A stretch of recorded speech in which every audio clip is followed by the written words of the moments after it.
Hi friends, welcome back to my channel Chanda बहादुरी वास्तु और ज्योतिष ज्ञान।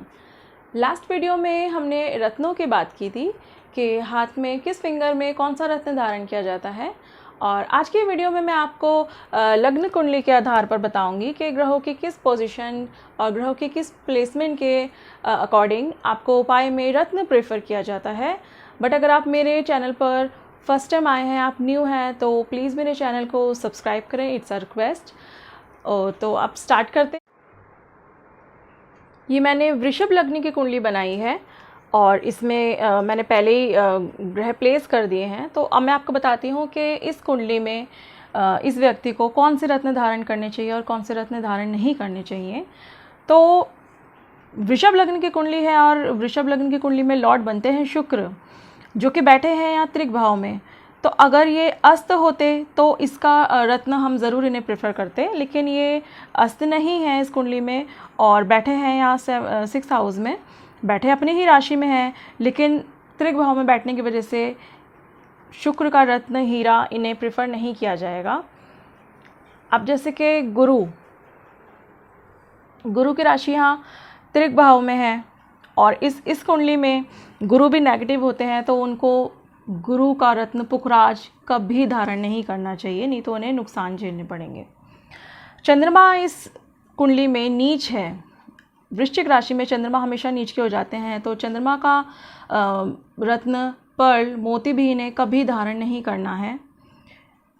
मंगल भी क्योंकि इस कुंडली में नेगेटिव हो गए हैं और त्रिक भाव कभी में भी इनकी राशि है, तो इस कुंडली में मंगल का मूंगा भी धारण नहीं करें, कभी भी लाइफ टाइम इनको ये रत्न धारण नहीं करने हैं। सूर्य क्योंकि 5th हाउस में बैठे हैं और केंद्र में इनकी राशि है, तो दशाओं में, सिर्फ दशाओं में ये माणिक्य पहन सकते हैं। और बुध के लिए ये पन्ना ज़रूर धारण कर सकते हैं क्योंकि ये 5th हाउस में बैठे हैं और अपनी ही स्वराशि में बैठे हैं, तो ये बुध का पन्ना भी धारण कर सकते हैं। शनि क्योंकि ये राशि शनि यहाँ पे त्रिक भाव में बैठे हैं और त्रिक भाव का ग्रह कभी रत्न कभी धारण नहीं किया जाता है, तो शनि का नीलम भी इन्हें कभी धारण नहीं करना है। और राहु और केतु को मैं प्रेफर नहीं करती हूँ क्योंकि राहु और केतु का एक्चुअली इनके डिपार्टमेंट्स ही नेगेटिव होते हैं, तो इनकी दशाओं में भी या वैसे भी इनके वैसे स्टोन जो होते हैं कि केतु का होता है कैट्स आई लहसुनिया और राहु का होता है गोमेद, तो ये नहीं धारण करने चाहिए। तो इन दो राहु और केतु की मैं बात नहीं कर रही हूँ, मैंने अपनी लास्ट वीडियो में भी इनके ग्रहों की बात नहीं की थी। तो बाकी के ये जो हमारे ग्रह हैं, तो अब क्या होता है कि आपकी कुंडली में कोई ग्रह नीच है, जैसे कि इसमें चंद्रमा नीच है या मारक है। मारक मीन्स जैसे कि वो अभी ये जैसे कि यहाँ पे इस कुंडली में मंगल नेगेटिव है, मारक हैं, तो नीच और मारक ग्रहों का रत्न कभी धारण नहीं करना चाहिए, नहीं तो आपको जीवन में बहुत सी प्रॉब्लम्स फेस करनी पड़ सकती है। फाइनेंशियली है, मेंटली है, कई तरह की ऐसी प्रॉब्लम्स होती हैं जिससे आपकी लाइफ बिल्कुल डिस्टर्ब हो जाती है। तो नीच और मारक ग्रहों का रत्न कभी धारण नहीं किया जाता है। त्रिक भाव में अगर कोई आपका योग कारक ग्रह भी बैठा है तो भी रत्न धारण नहीं किया जाता है, प्रेफर नहीं किया जाता है। कई बार होता है नाम राशि के अकॉर्डिंग लोग सोचते हैं कि ये हमारी नाम राशि है और हम ये रत्न धारण कर लेते हैं।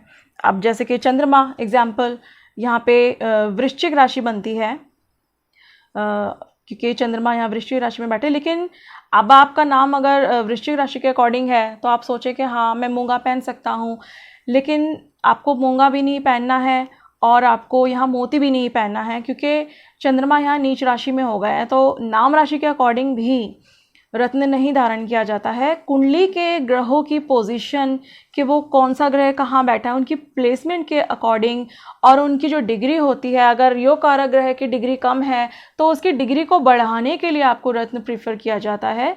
उसके अलावा आपको यूं ही शौक में ट्रेंड है इस वजह से आपको रत्न कभी धारण नहीं करना चाहिए। कुंडली विवेचन करा के सलाह के आधार पर ही आपको रत्न धारण करना चाहिए।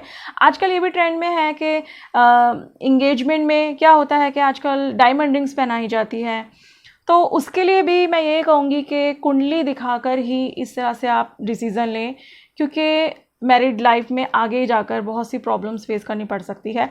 शुक्र मान लीजिए अगर उच्च है, बट अगर वो केंद्र में उच्च है या त्रिकोण में उच्च है तो ही शुक्र का रत्न, जैसे कि आप सगाई में डायमंड रिंग पहना सकते हैं। लेकिन अगर वो उच्च होके बैठ गया है यहाँ त्रिक भाव में 6, 8 और 12 में, तो आपको उस कंडीशन में डायमंड रिंग नहीं पहननी है, ना पहनानी है, क्योंकि फिर मैरिड लाइफ में आपको उस तरह की प्रॉब्लम्स झेलनी पड़ेगी, आपस में नहीं बनेगी, मन मुटाव रहेंगे।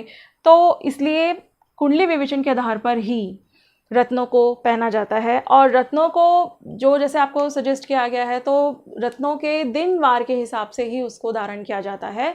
उसे सबसे पहले सुबह नहा धोकर आप जैसे कि मंदिर में उस अंगूठी को रख दीजिए, उसे कच्चे दूध में धोइए, गंगा जल में धोइए, और जो उसका मंत्र है, मान लीजिए जैसे कि बुध का मंत्र है, बुध का आपका पन्ना पहनना है, तो आप उसको बुध का मंत्र 108 बार उसका ओम बूम बुद्धाय नमः उस अंगूठी को अभिमंत्रित करेंगे, उसको गंगा जल और दूध से धोने के बाद फिर आप उस अंगूठी को धारण करेंगे।